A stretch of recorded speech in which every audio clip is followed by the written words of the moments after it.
it's been 2 weeks now since we got started. 2 weeks out of 8 altogether that we've got to get this done. So this is a bit of a progress report. Mind you, 4 of those days I was skiing. And actually, it wasn't that I wasn't doing things. I was trying out my ski cam, which maybe I'll show you some of that.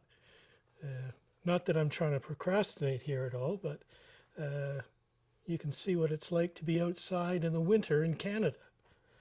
Let's look at that.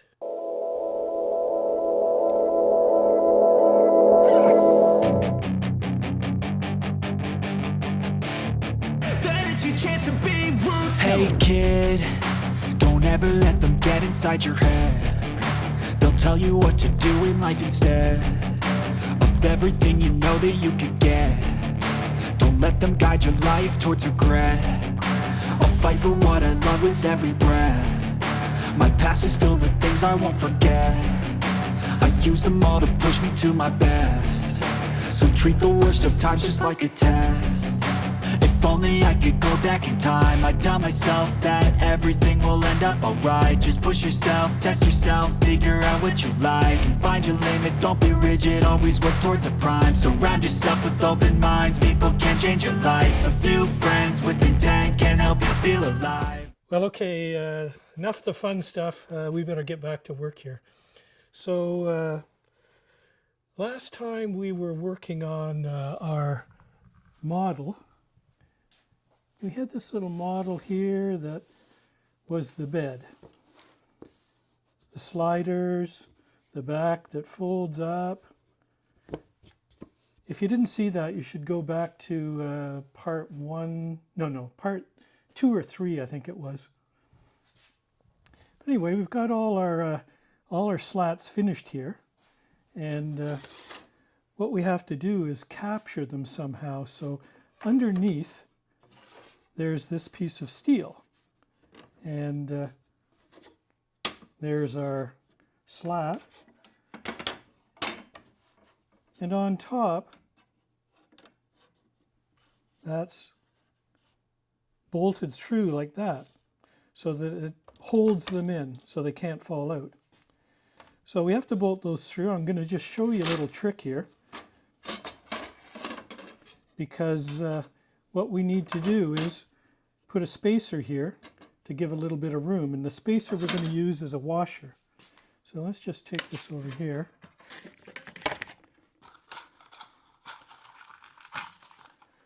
So we're going to take some washers, and we have to put a washer on each one of those like that. But you know how hard that's going to be when we're trying to assemble it? No frickin' way. So here's the trick. 5-minute epoxy. That's more than enough. Make sure you mix it up well. But don't take too long because it's 5-minute epoxy.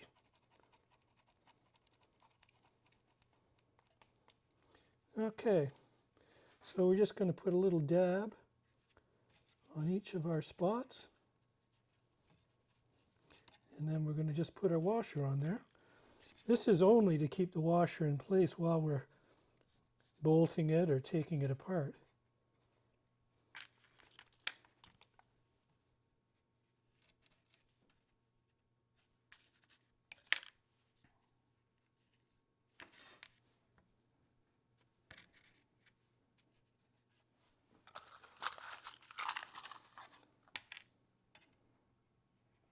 While that's hardening up, I'm going to just take you over here and show you what it looks like when it actually works.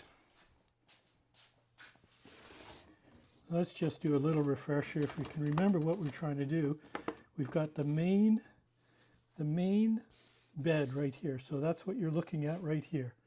That's the main bed. Now it's divided up in slats, okay? And those slats allow these 2 panels to to slide out like this. So if you're ready for the magic, here we go. So what happens is that slides out like that.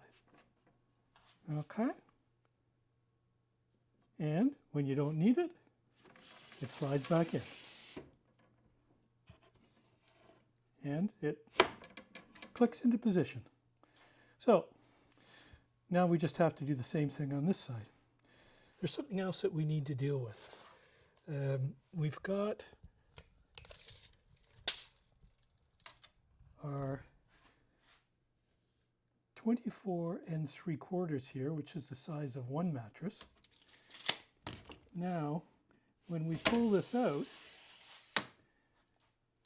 because it can only extend the part in between the bars, we don't get a full distance. So if I can measure this, hold on, stay with me there. So if you look here, we've only got 45.5, okay? And the mattress is going to be just a little over 48. So what we're going to do is we're going to add a couple of pieces. This is poplar.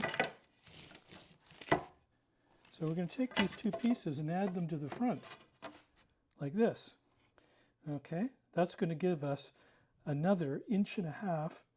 So that'll give us 46.5, and the mattress is going to have to overhang a little bit, but that's close enough. Even on the sides, because of our 3-inch panel here, this isn't the full width. So this is only 48. So the cushions that we cut for the front, remember there's two separate cushions here. These ones are 52 wide. We're going to make these ones 24 by 24. And so they'll only hang over here a little bit and a little bit off the front. And if they're square, then it won't matter which way we put them. The other thing about this piece of wood out front is we're going to use it to hide the legs that we need to support the front edge. But that's a bit of a more advanced thing, and it's going to take a while. So, but it is coming, and I will be showing you that. What we have to do is let's just look at where else we're going. So we've got these ones done now, and now let's just take a look here. So there's our 8-inch one there. That's it right there. There's the back. Now, if you can remember, we made our template for the back, somewhere back there, like part 4 or 5. Okay, now we have to cut that out. This isn't probably going to be the end of it. More than likely, once we get it in there, it's going to have to be cut some more because it has to go all the way down, and then maybe the tailgate will get in the way, but we'll find that out later. But we'll cut, this is how it has to fit when it's in the shelf mode for the kitchen. So if you can look here, we've got the hinge all drilled, ready to go. And that's going to be pop riveted onto the back edge. So remember, this goes on here. So we'll be pop riveting that on that edge there. Our 8-inch panel will join on there. And then we have to deal with how we do the back panel. Because if you can remember, it's actually a tricky little business. Let's see. Oh, actually, let's see how our epoxy's coming here. No, not set yet. I think that was longer than 5 minutes. Okay, so first of all, let's look how it's attached. We're drilling it through with machine screws. Okay, countersunk. Okay, on the back, I couldn't get any T-nuts, so all I'm doing is using a Forstner bit, which I'll show you what that is. In case you don't know what a Forstner bit is, maybe I'll put that against white there. A Forstner bit makes a flat hole. Okay, this is a 3/8 inch Forstner bit. So I've drilled flat holes there, so if you can look at the machine heads, they are flush. Everything's flush there on both sides. So that's how we're going to do that. We have to cut our groove, we got our spacer, but there's one more little innovation that I wanted to show you, and it's this block of wood that's attached. I'm going to have to take you outside. Let's go back out in the element and I'll show you why we need this block of wood.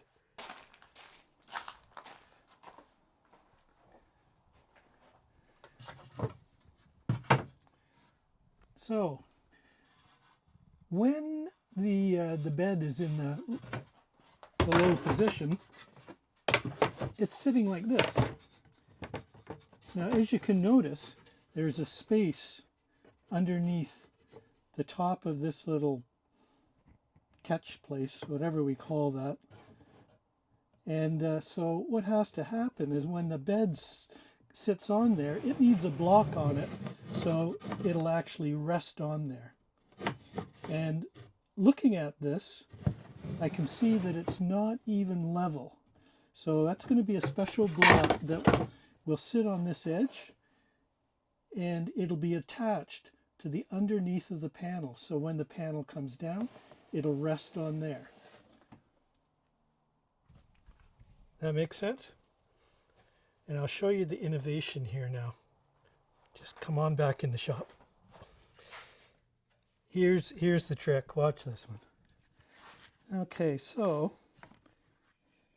when this is lying down, okay, there's your block there, and it's sitting on that little cubby hole so that it's level. Okay. Now when this folds up into the kitchen position, take a look at what the block does. They're cut on an angle, okay, so that it actually gives support. See what that's doing? The main reason we're doing that is that it'll take the stress off the hinge. So when that comes down, that supports that back shelf. We'll still put more support, but that goes a long way.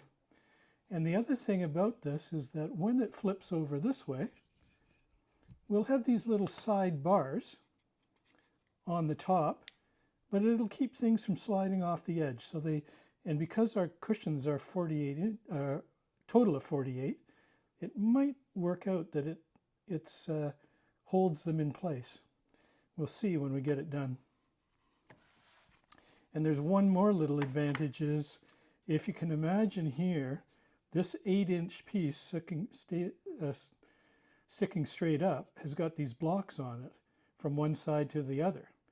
Now, if we happen to put a facing on that, all of a sudden we have a little cubby hole that we can put things in. Maybe correspondence, stamps and things. We'll find a place for that because we're not wasting 1 cubic inch in this design. So, well, let's see how we're doing here. Oh, yeah. Okay. So now it's we just got to get to work. So I'll have to put you down for a while. That's the only thing is I may not get this done just because I got to make the video all the time. That's taking time out of the plans. But one thing to remember, you don't necessarily have to be ready to leave. You can do things on the road just as long as you got it close enough. So, But I'm sure you'll see with 6 weeks left, we're going to have every system in this, and it is going to be the ultimate micro camper. Ultimate micro camper. UMC, yeah.